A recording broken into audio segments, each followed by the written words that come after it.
한화가 참여한 인도 자주포 사업이 성공적으로 완료되면서 한화가 눈독을 들이고 있는 인도 대공무기 사업 확보에 청신호가 켜졌다. 19일 업계에 따르면 인도 기업 라센 엔터브로는 계약에 명시된 백여문의 K9 바지라를 인도군에 최종 전달했다.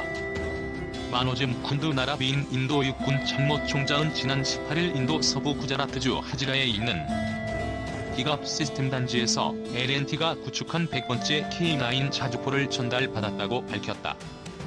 155mm K9 바지라는 한국산 K9 자주포가 더위와 사막 지형 등 인도 현지 상황에 맞게 개량된 모델을 말한다. L&T 역시 2017년 5월 계약에 따라 K9 바지라 100문을 모두 납품했다며 예정보다 빨리 모든 곡사포 납품을 완료했다고 계약 완료를 알렸다. L&T는 단순 자주포만 공급한 게 아니라 작전 수명 조기 동안 포격을 지원하기 위해 군사기지 워크숍으로 기술 이전도 수행한다.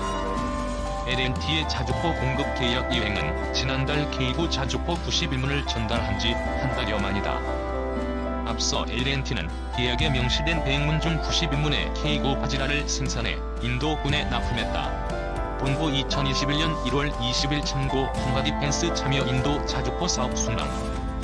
인도 자주포 사업은 L&T가 한화디펜스와 함께 손을 잡고 수주했다. 한화디펜스는 지난 2017년 인도 정부와 K9 자주포 100문에 대한 수출 계약을 맺었다. 당시 계약 규모는 기술 이전 가치를 포함해 450억 루피. 현지 업체와 5대5 비율로 합작한 사업이라 한화디펜스의 사업 규모는 약 3,700억 원 상당이다. 모디 정부가 내세운 제조업 활성화 정책인 메이크 인 인디아에 따라 한화디펜스가 현지 기업인 L&T와 협력해 사업을 확보한 것이다. 초기 인도군 신문은 한국에서 생산되고 나머지 90문은 인도 K9 바지라 생산 공장에서 한화의 기술 지원을 받아 제작된다.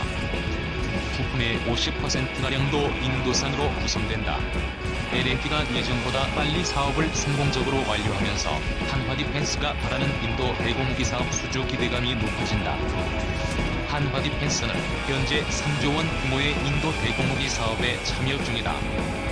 인도 자주방 공포미사일 시스템 사업의 우선 협상자 지위를 확보한 상태로 최종 계약에 유리한 고지를 정했다.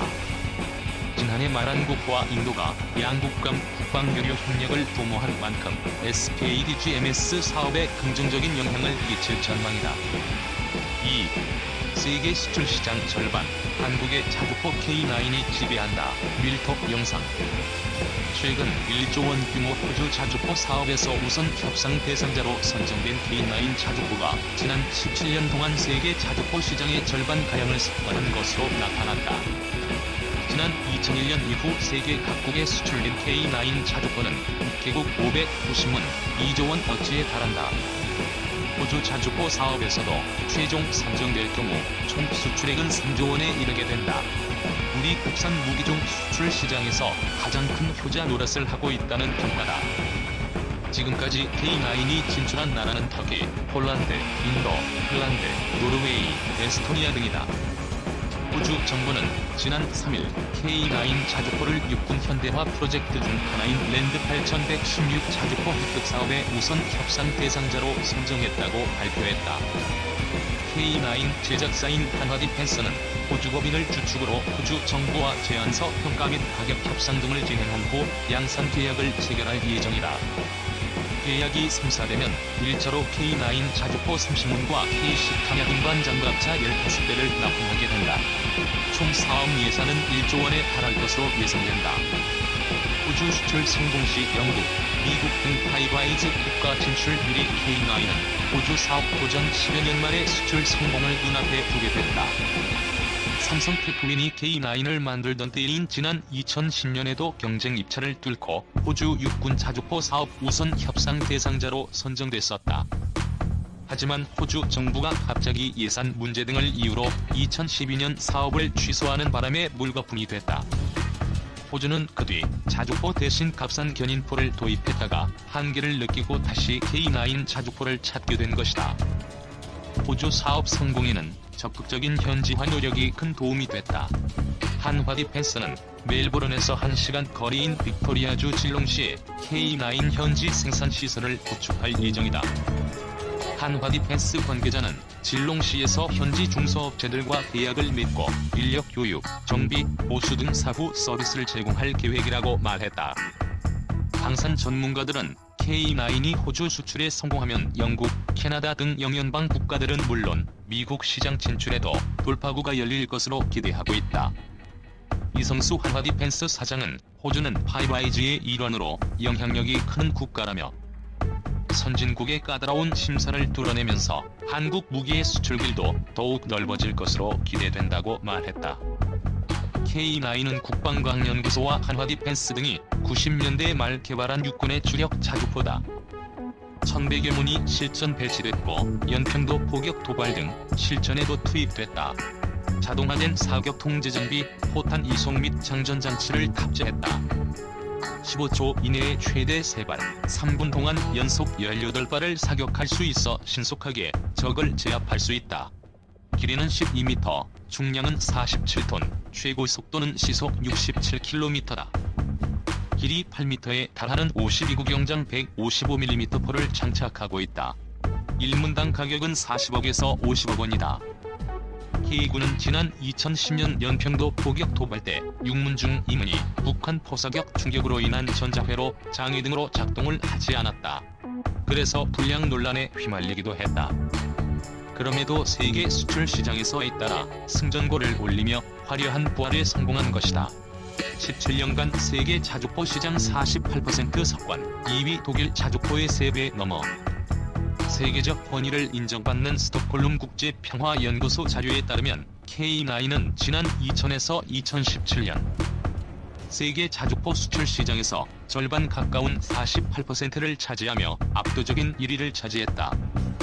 2018년 기준으로 총 572문이 수출돼 독일 PZH-2000, 프랑스 카이사르, 중국 PZ-45를 크게 앞섰다. 독일 PZH-2000은 발사 속도 등 일부 성능에서 K9보다 우위에 있는 세계 최강의 자주포로 평가받아 왔지만 수출 실적에선 K9에 크게 뒤진 것이다. PZH-2000의 1문당 가격은 130억 원으로 K9의 2배가 넘는다. K9이 세계 자주포 시장의 절반을 석권한 비결은 뭘까? 우선 수출 대상국의 상황과 요구에 맞는 맞춤형 수출 전략이 결정적인 역할을 했다는 평가다. 핀란드 수출의 경우 예산이 부족하자 새 자주포의 절반 가격으로 한국군이 쓰던 중고 K9을 정비해 수출했다. 중고 K9의 수출은 처음이었다. 우리 육군에서 사용한 지 12년이 지나 전면 정비를 해야 하는 자주포를 핀란드에 수출하고 우리 육군에는 신형 자주포를 공급하는 방식이다. 핀란드와 우리 육군 모두에 도움이 되는 새로운 윈윈 모델을 만든 것이다. 이중고품 수출 모델은 핀란드 수출에도 활용됐다. 중고품 수출, 현지 생산 등 맞춤형 수출 전략 주효. 폴란드에는 차체만 수출되고 있다. 항상 강국인 폴란드의 특성을 감안한 것이다. 폴란드는 K9 차체에 자체 생산한 포탑을 장착한 신형 자주포를 도입하고 있다. 중국에 맞서는 군사 강국인 인도에는 메이크 인 인디아 정책에 부응해 현지에서 생산하는 방식을 택했다. K9 초기 인도군 신문은 우리나라에서 생산됐고 나머지 90문은 인도 서부 마하라슈트라주 내 인근 팔레가우니 LNT 공장에서 한화 디펜스의 기술 지원을 받아 생산 중이다. 인도 정부의 제조업 활성화 캠페인 메이크 인 인디아에 따라 전체 부품의 50%는 인도에서 조달된다. 인도에서 생산된 K9은 바지라로 불린다. K9 바지라는 K9 청동 자주포를 인도의 더위와 사막지 행동을 고려해 개량한 것이다. 지난 2018년 인도 방산 전시회에선 나렌드라 모디 인도 총리가 K9 바지라에 직접 올라가보며 관심을 표명해 화제가 됐다. 수출 추진 과정에서 국방부와 방위사업청, 육군, 현지 대사관 등의 적극적인 지원도 회사 및 제품에 대한 신뢰도를 높여 도움을 줬다. 육군은 해외 시험 평가 및 국제 전시회 마케팅에 필요한 K9 자주포를 적극적으로 빌려줬다. K9 자주포가 2017년 10월 미국 워싱턴에서 열린 방산 전시회에 참가해 처음으로 위번토 상륙에 성공할 수 있었던 것도 육군의 지원 덕택이었다. 제작 공정 자동화를 통한 원가 절감, 빅데이터 활용한 품질 개선 등도 K9 수출 경쟁력을 높이는 데 역할을 했다. 기술료 면제, 후속 개량형 조기 개발 등 해결해야 할 과제들도. 하지만 K9이 세계 자주포 시장에서 살아남고 추가 수출에 성공하려면 해결해야 할 과제도 적지 않다. 우선 가격 경쟁력을 떨어뜨리고 있는 기술료를 없애거나 면제 기간을 연장할 필요성이 제기된다. 기술료는 방산업체가 무기를 수출할 때 해당 무기를 개발한 국방과학연구소에 지불하는 일종의 로열티다. 무기 가격의 2%를 지급해오다 지난해 1%로 낮춰졌다. 방산 수출 활성화를 위해 내년까지 한시적으로 기술료 지불이 유예되고 있는 상태다. 신속한 수출을 위해선 절차를 간소화하는 패스트트랙 시스템을 도입할 필요도 있다고 한다.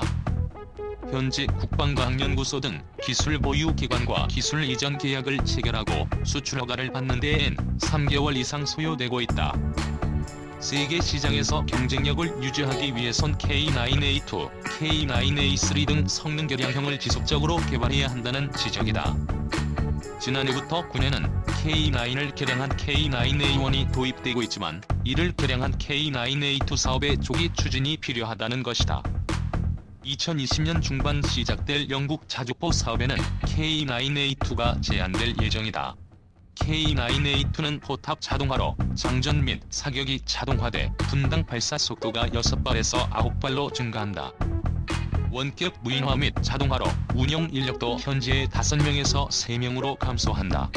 저출산 시대 병력 감축에 대비하기 위해서도 필요하다고 한다. 2030년 이후 도입될 K9A3는 무인 자주포다. 올 연말 이와 관련된 핵심 기술 응용 연구가 시작된다. 포탑 및 기동을 무인화해 필요시 무인으로 운용할 수 있는 무기로 개발될 예정이다.